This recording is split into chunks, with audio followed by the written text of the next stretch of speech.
पतवारी माता की कहानी, क्योंकि कार्तिक माह में पतवारी माता की भी कहानी अवश्य सुननी चाहिए। तो चलिए जानते हैं पतवारी माता की कहानी कौन सी है। तो सच्चे मन से सभी बोलिए पतवारी माता की जय।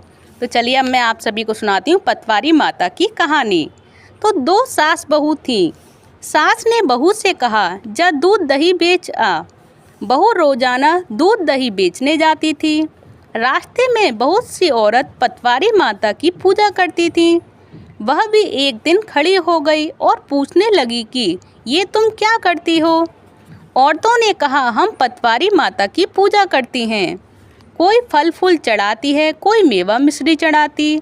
उसने कहा, मैं दूध दही से चढ़ाऊंगी और दूध दही से सींचूंगी। वह रोजाना सारा दूध दही पतवारी माता पर चढ़ा आती। उसकी सास ने पैसे मांगे तो बहू ने कहा कि सेठ महीने में पैसे देगा। इस तरह कार्तिक का पूरा महीना बीत गया। तो वह पतवारी माता पर गई। सब औरतें पूजा करके चली गईं। पतवारी ने पूछा कि क्या बात है बहू। बहू बोली, मैं अपनी सास को क्या कहूँगी, तुम मुझे कुछ दो। पतवारी माता ने कहा कि ये ले पत्थर ले जा और ओवरी में रख देना। उसने ऐसा ही किया। सास ने बहू से जब पैसे मांगे तो बहू ने कहा, ओवरी में से ले लो।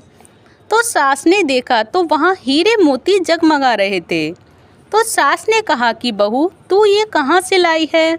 तो बहू ने कहा, ना तो मैंने चोरी की है और ना ही डाका डाला है, मुझे तो पतवारी माता ने दिया है। सास ने कहा कि अगर ऐसी ही बात है तो अगले साल मैं भी करूँगी।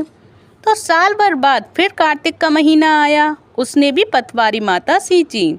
सास दूध दही बेच आती तथा धोवन को पतवारी पर चढ़ा देती। इस तरह पूरा महीना बीत गया। तो सास पतवारी माता से बोली कि मुझे भी धन दो।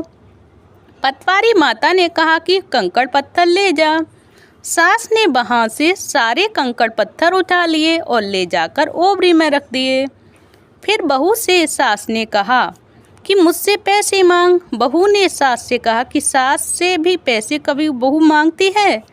तो सास ने कहा कि हाँ मांग ले। बहू ने कहा कि सासू जी पैसे दे दो। सास ने कहा, ओवरी में से ले लो। बहू ने देखा तो वहाँ कीड़े मकोड़े चल रहे हैं। तो सास ने कहा कि तेरी पतवारी माता तो दोगली हैं, तुझे तो इतना धन दिया और मुझे तो कीड़े मकोड़े ही दिए हैं। तो देखिए, ये है जैसा करता है वो वैसा ही पाता है। जैसा सास ने किया सास को मिला, जैसा बहू ने किया बहू को मिला। ये है जैसी करनी वैसी भरनी। तो ये है पतवारी माता की महिमा की कहानी। तो ये आप सभी को कैसी लगी प्लीज़ मुझे कमेंट बॉक्स में बताइएगा पतवारी माता की कहानी।